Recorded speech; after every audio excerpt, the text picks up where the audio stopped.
ইমানের গায়রত এমন নষ্ট হয়ে যাবে, এমনকি নিজের বন্ধু বান্ধব মিলে তার বিবির সাথে জিনায় লিপ্ত করাচ্ছে, অথচ তার ইমানের গায়রত এতটুকু নেই। বাধা দিবে তো দূরের কথা, বরং বন্ধু বান্ধবদেরকে দাওয়াত দিয়ে নিয়ে সংঘবদ্ধভাবে আর বিবির ইজ্জত নষ্ট করে এমন ঘটনা, এমন ইতিহাস এখন বর্তমান পৃথিবীতে অহরহ ঘটছে। বলেন, নিজের বালেগা মেয়েদেরকে দিয়ে দেহ ব্যবসা করে টাকা কামাচ্ছে, নিজের স্ত্রীকে দিয়ে দেহ ব্যবসা করে টাকা কামাচ্ছে। মা এবং মেয়ে উভয়ই পতিতালয়ের মধ্যে গিয়ে তাদের নিজেদের ইজ্জত এবং সম্মান, এই সম্ভ্রম নষ্ট করে দিয়ে তারা টাকা কামাচ্ছে। আমার মেয়েটা ভার্সিটিতে পড়াচ্ছি, ও আগে টাকা নিত, এখন তার টাকা লাগে না, বরং সে টাকা পাঠায়, বুঝতেই না আমি বরং খুশি হই, আমার মেয়েটা এখন স্বাবলম্বী হয়ে গেছে।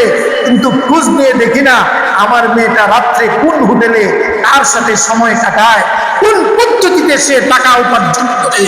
এই বিষয়টুকু তদন্ত করার ক্ষমতা, শক্তি, ইমানের পাওয়ার আমার মধ্যে এতটুকু নেই। রাগ করতেছেন সবাই না?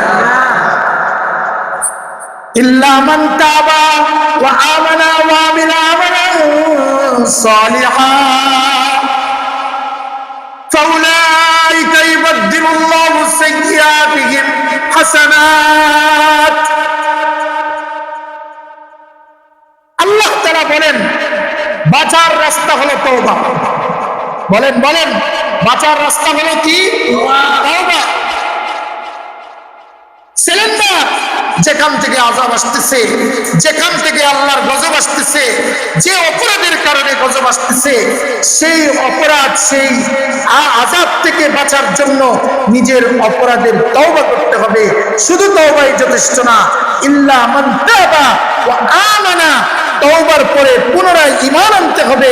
এমনও কিছু মানুষ রয়েছে যারা হালালকে হারাম মনে কইরা ঈমান নষ্ট হয়ে গেছে। তাদের শুধু তওবা যথেষ্ট না, আল্লাহ মাফ করে দেন, আর করব না, এতটুকুই যথেষ্ট না, পুনরায় কালিমা পড়ে ঈমান আনতে হবে। তুমি ঘুষকে ইন্টারেস্ট মনে করো, সুদকে তুমি ইন্টারেস্ট বলো, হালাল মনে করো, নিজে যখন তুমি ওজন করে মাইপা কাপড় নেও, তখন তো তুমি শতবার তোমারটা আদায় করে নাও, আর আরেকজনকে দেওয়ার সময় তুমি চুরি করে 1 গজের মধ্যে তুমি কয়েক ইঞ্চি কাপড় কমায় দাও। তোমার এটাই আযাব আসার কারণ।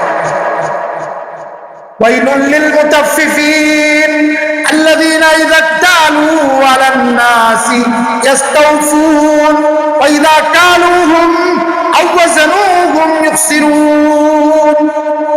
আল্লাহ বলেন, ওয়াইলুন ওয়াইলুন ওয়াইলুল লিল মুতাফফিফিন, যারা মাপে কম দেয় তাদের জন্য আযাব। কে বলেছেন?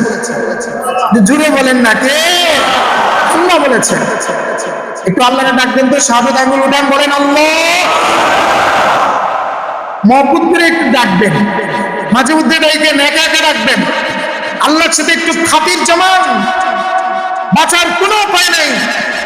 আজকে ফিলিস্তিনের মুসলমান আক্রান্ত, আজকে ইন্ডিয়ার মুসলমানরা আক্রান্ত, আজকে ইরান বলেন অথবা অন্যান্য মুসলিম রাষ্ট্রগুলো বলেন, সেখানে আজকে ইরান যদিও শিয়ারা কাফের, কিন্তু কাফের বলে তাদেরকে হত্যা করতেছে না, তারা মুসলমান এই ইসলামের উপরে আক্রমণ করে তারা কিন্তু ইরানের উপরে আক্রমণ করতেছে। এমনকি তারা বলেছে, কোন মুসলমান রাষ্ট্রকে আমরা ছাড়ব না, ইসলাম আমাদের শত্রু, মুসলমান আমাদের শত্রু। সেই আপনার আমেরিকার পররাষ্ট্রমন্ত্রী, প্রতিরক্ষা মন্ত্রী, সে স্পষ্টভাবে ঘোষণা দিয়েছে যে আমাদের প্রধান শত্রু তারা হলো মুসলমান। এতটুকু গায়রত তো আমাদের মধ্যে নাই। শত্রুকে চিনার পরেও শত্রুদের সাথে বন্ধুত্ব, তাদের সাথে হাত মিলানো, তাদেরকে আমাদের সন্তান দিয়ে দেওয়া, কয়জন মুসলমান আছি আমার সন্তানকে মুজাহিদ বানানোর জন্য, কাফের বদ্দিনদের বিরুদ্ধে যুদ্ধের জন্য প্রস্তুতি করতেছি, নিজে প্রস্তুতি আছি? কতজন মুসলমান? দেখেও কি কোনোদিন নিজের বিবেক নাড়া দেয় না? চোখের সামনে মুসলমানের হাত পা কেটে দিচ্ছে, এমনকি কারেন্টের শর্ট দিয়ে আমার মুসলমান ভাইদেরকে হত্যা করা হচ্ছে, শহীদ করা হচ্ছে। নিরপরাধ মুসলিম যুবকগুলোকে বন্দী অবস্থায় তাদেরকে শেষ সুযোগ পরিবার সাথে দেখিয়ে 11,000-এর মতন মুসলমানদেরকে শহীদ করে দিচ্ছে। এই জন্য আমার ভাইরা, আমাদের উপরে যে আসবে না এর কোনো নিশ্চয়তা নাই, কারণ আমাদের মধ্যে যে কারণে আযাব আসতেছে ওই কারণগুলো শতভাগ আছে, আমরা মাপে কম দেই। কথা বলেন না কেন? আমরা সমাজের মধ্যে অন্যায় কাজ দেখি কিন্তু বাধা দেই না। চোখের সামনে একজনকে হত্যা করতেছে, মারধর করতেছে, চোখের সামনে মারতেছে, আমি বাধা দেব তো দূরের কথা, কাছেও যাই না, বরং আমাকে সেভ করার জন্য পাশ কাটায় চলে যায়। প্রত্যেকটা ঘরে ঘরে, দোকানে, ব্যবসায়ীদের পকেটে পকেটে সুদের টাকা ঢুকে গেছে, ছাদাবাজির টাকা তো আছেই। যে দল যখন আসে ওই দলের ছাদাবাজি বেড়ে যায়। অন্যায় ভাবে লা ইয়াহিল্লু মালু ইমরিইন মুসলিমিন ইল্লা বিতিবি নাফসিহি, আল্লাহর হাবিব সাল্লাল্লাহু আলাইহি ওয়াসাল্লাম তিনি বলেছেন কোন মুসলমানের সম্পদ হালাল হবে না তার মনের সন্তুষ্টি ছাড়া। আজকে চাঁদা না দেওয়ার কারণে সংঘবদ্ধভাবে স্বামীকে বেঁধে স্ত্রীকে সামনে ধর্ষণ করতেছে, মেরে ফেলতেছে, অস্ত্র দিয়ে, ধারালো অস্ত্র দিয়ে, চাঁদা না দেওয়ার কারণে হত্যা করে ফেলতেছে। এগুলি কি চোখে দেখার মতো অন্যায় না? বলেন। যাদের ক্ষমতা আছে বন্ধ করার, যদি ক্ষমতা না ব্যবহার না করে, তাহলে আযাব যখন আসবে আমাদের মতো তাহাজ্জুদ গুজাররাও বাঁচতে পারবো না, আমাদের মতো টুপিদারিওয়ালা তারাও বাঁচতে পারবো না।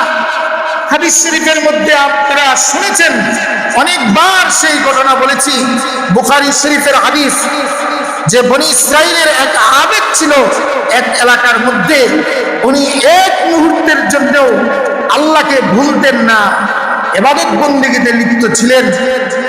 কিন্তু আল্লাহ বললেন যে এই বস্তিকে তুমি উল্টায় দাও। জিবরিল আমিনকে পাঠাইলেন। জিবরিল আমিন এসে দেখলেন এখানে একটা নেককার মানুষ আছে। বললেন, আল্লাহ তোমার এখানে একজন আবেদ বান্দা, তাকে সহ কিভাবে উল্টাই? বললেন, তার বস্তি আগে উল্টাও, এরপরে আশপাশের যত বস্তি আছে তাদেরকে উল্টায়। কেন?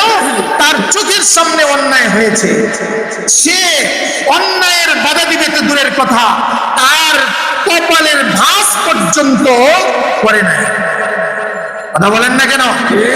আজকে আমাদের দেশে ট্রান্সজেন্ডার এবং সমকামীরা দলবদ্ধভাবে আমাদের দেশের মধ্যে সর্বোচ্চ বিদ্যাপীঠ এবং জ্ঞানের যে কেন্দ্র, সে ঢাকা বিশ্ববিদ্যালয়ের পয়েন্টে পয়েন্টে ওরা শুক্রবারে জড়ো হয় এবং সমকামীরা যে কওমে লূতের উপরে আল্লাহ তাআলার গজব এসেছিল এবং তাদের পুরা বস্তিকে উল্টায়া ওদেরকে চাপা দিয়া ধ্বংস করেছিল, আজকে এমন কোন মুসলমান, এমন কোন জাতি, তারা এটা যে অন্যায় এমন কোন জাতি নাই যারা জানে না।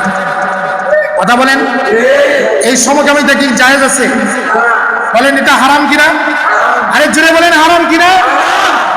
ছেলে ছেলের সাথে, মেয়ে মেয়ের সাথে এটা হতে পারে না।